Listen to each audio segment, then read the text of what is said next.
पंचायत और नगर निकाय नियमावली बना करके शिक्षकों की बड़े पैमाने पर भर्ती किया और कहां से कहां तक यात्रा प्रारंभ किया है, इस शिक्षकों को भी एहसास है।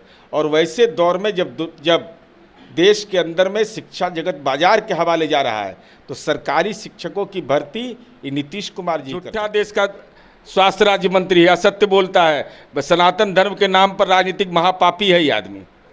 मैं चुनौती के साथ कह रहा हूँ, एक एक पाई का हिसाब है, दिया कितना है और खर्च कितना किया, बकाया कितना है। हम दुदुम्बी फूके रहते हैं सालों भर, बड़का दुदुम्बी, ये तो सीटी बजाता है, सीटी सिनेमा में नहीं सीटी बजाता है, ये सब का सीटी का असर खत्म। हम लोग का दुदुम्बी बजता है, काम बोलता है, हमारा काम बोलता है, उसका पाप बोलता है। नमस्कार, मैं शिव, आप देख रहे हैं एनडी बिहार। हमारे साथ नीरज कुमार जी हैं जो जदयू के प्रखर और प्रमुख प्रवक्ता हैं, और इनसे बात करेंगे। अमित शाह बिहार दौरे पे आए हैं और यहाँ हुंकार भर रहे हैं बिहार की धरती पे। सर, यहाँ हुंकार भर रहे हैं अमित शाह की, मतलब आने वाले 2024 का बुगुल तो मेरा बूथ तो सबसे मजबूत करके नारा करके मोदी जी ने तो शुरुआत कर दी थी, बिल्कुल कर दी थी 2024 के चुनाव के। उसी को लेकर अमित शाह भी यहाँ बिहार पहुँचे। देखिए, भाजपा का दावा कि हुंकार भरेंगे, लेकिन जनता दल की समझ की चित्कार भरेंगे। चित्कार माने क्रंदन, रुलाई, हुजूर माए बाप सत्ता चली गई। भारतीय जनता पार्टी को तो निश्चय और घोषणा, हमारा निश्चय है कि हमने कहा कि हर घर तक बिजली पहुंचाया। हमने कहा कि इसे गांव में गली नली बनाएंगे तो किया।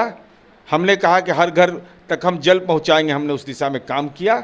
हमने कहा कि इंजीनियरिंग कॉलेज खोलेंगे तो हमने हर जिले में इंजीनियरिंग कॉलेज खोल दिया, पॉलिटेक्निक खोल दिया, जीएनएम खोल दिया, एएनएम खोल दिया। हे कृपा पात्र, आप तो कृपा करके बताइए। आपने कहा था काला धन लाएंगे, तो काला दिल वाला बताओ काला धन कितना आया। आप भ्रष्टाचार की बात करते हो तो भ्रष्टाचार क्षेत्र में सिमट गया क्या? नीरव मोदी कहाँ गया? ये गुजरात के लोग जो पैसा लेकर फरार हो गए, तो ये गुजराती दोनों क्या कर रहे हैं? एक दो उदाहरण नहीं है। और हेमंत बिस्व शर्मा आज़ादी की लड़ाई में सीबीआई के दायरे में आए थे। बी येदियुरप्पा किसके आए थे?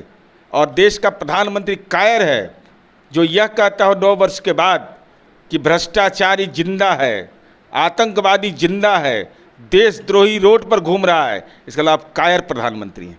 9 वर्ष जिसको शासन करने का मौका मिला, जो प्रधानमंत्री हो, गृह मंत्री हो, देश के अंदर अधिकतर राज्यों के राज्यपाल हों, मुख्यमंत्री अधिकतर राज्यों के हो, वह लाचार। सीबीआई, ईडी, आईटी सब आपके पास, तब आप लाचार हैं।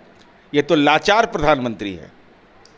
कहा जाता है कि प्रधानमंत्री के कुर्सी का रास्ता बिहार से ही होके जाता है। जितने भी देखे जाए प्रधानमंत्री का, तो बिहार एक इम्पोर्टेंट राज्य बना है, लेकिन वहीं पे देखा जाए कि बिहार को विशेष राज्य का दर्जा देने में सभी लोग कोताही करते हैं, सभी लोग कुछ ना कुछ कमी। इसीलिए तो हम सलाह दे रहे हैं कि बिहार से ही दिल्ली का रास्ता जाता है।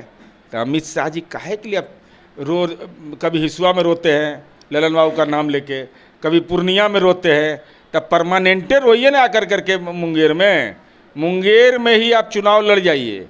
और विशेष दर्जा कोई कृपा नहीं है, ऐतिहासिक रूप से मेरे साथ अन्याय हुआ है। अगर अन्याय हुआ है तो उस अन्याय का जवाब हम आपसे मांग रहे हैं। हमारी पात्रता है, हम अगर पढ़ाई में अच्छा कर रहे हैं तो हमको पढ़ने का मौका आप नहीं दीजिएगा। हमारा विकास दर लगातार राष्ट्रीय औसत कायम है, तो हम और विधानसभा का प्रस्ताव है, तो क्यों नहीं करिएगा भाई आप? इसलिए हमारा हक है, मांगेंगे उस हक को। आने वाले 2024 को चुनाव लेके बीजेपी की तरफ से बिगुल फूंक दिया गया, तो आपके पार्टी की तरफ से कभी इसकी शुरुआत? हम दुदुम्बी फूके रहते हैं सालों भर, बड़का दुदुम्बी, ये तो सीटी बजाता है, सीटी सिनेमा में नहीं सीटी बजाता है, ये सब का सीटी का असर खत्म। हम लोग का दुदुम्बी बजता है, काम बोलता है, हमारा काम बोलता है, उसका पाप बोलता है। तो दोनों के बीच जनता अंतर तय कर लेगी। अश्विनी चौबे जी बोल रहे हैं कि बिहार को विशेष पैकेज जो मिलने क्यों दिया जाए, क्योंकि यहाँ पे जो चोर हो रहे हैं, मतलब यहाँ जो लूटने खसटने वाले को विशेष पैकेज दिया जाए। इसका नरेंद्र मोदी फर्जी घोषणा करते हैं। कैसे सुशील मोदी कह रहे हैं कि हमने विशेष पैकेज में इतनी राशि दी, इसका सुशील मोदी फर्जीवाड़ा करते हैं। और साथ ही में उन्होंने ये भी कहा कि जो विशेष पैकेज पहले दिया गया था वो खर्च भी अभी तक नहीं किया, उसका हिसाब ही नहीं। असत्य, झूठा देश का स्वास्थ्य राज्य मंत्री है, असत्य बोलता है। सनातन धर्म के नाम पर राजनीतिक महापापी है ये आदमी। मैं चुनौती के साथ कह रहा हूँ, एक एक पाई का हिसाब है, दिया कितना है और खर्च कितना किया, बकाया कितना है। बिहार है अश्विनी चौबे जी, टीक मत उड़ाइए राजनीति का, यहाँ राजनीति का टीक उड़ाइएगा रेड हैंड पकड़ा जाइएगा। ये चाणक्य की धरती है, आर्यभट्ट की धरती है, यहाँ लोग पढ़ते लिखते हैं, आपके जैसा रोते नहीं है चुनाव में कि हमारा उपाय करिएगा। अच्छा, यहीं पे अभी हाल फिलहाल में जो नई शिक्षक नियमावली आई है उसमें परिवर्तन क्या, उससे लेके छात्र लोग बहुत नाराज चल रहे हैं। छात्र नहीं, शिक्षक अभ्यर्थी नाराज है। स्वाभाविक है, शिक्षक अभ्यर्थियों को अपनी बात कहने का अधिकार है और लोकतंत्र में उनको पूरा अधिकार प्राप्त है। ऐसा नहीं कि दिल्ली वाली मोदी सरकार नहीं है कि उनको हम देशद्रोही बोल दें, खालिस्तानी बोल दें, पाकिस्तानी बोल दें। अपनी बात उनको कहने का अधिकार है और इस बात का गौरव भी हमको है कि माननीय नीतीश कुमार जी वैसे दौर में उम्र सीमा को शिथिल कर करके, जब प्रशिक्षण संस्थान बिहार में नहीं थे, पंचायत और नगर निकाय नियमावली बना करके शिक्षकों की बड़े पैमाने पर भर्ती किया और कहां से कहां तक यात्रा प्रारंभ किया है, इस शिक्षकों को भी एहसास है। और वैसे दौर में जब देश के अंदर में शिक्षा जगत बाजार के हवाले जा रहा है, तो सरकारी शिक्षकों की भर्ती ये नीतीश कुमार जी कर सकते हैं।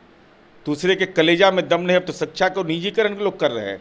तो ऐसी स्थिति वो हमारी पूंजी है, उनकी पीड़ा हमारी पीड़ा है, उस पीड़ा का सरकार समाधान कर ले।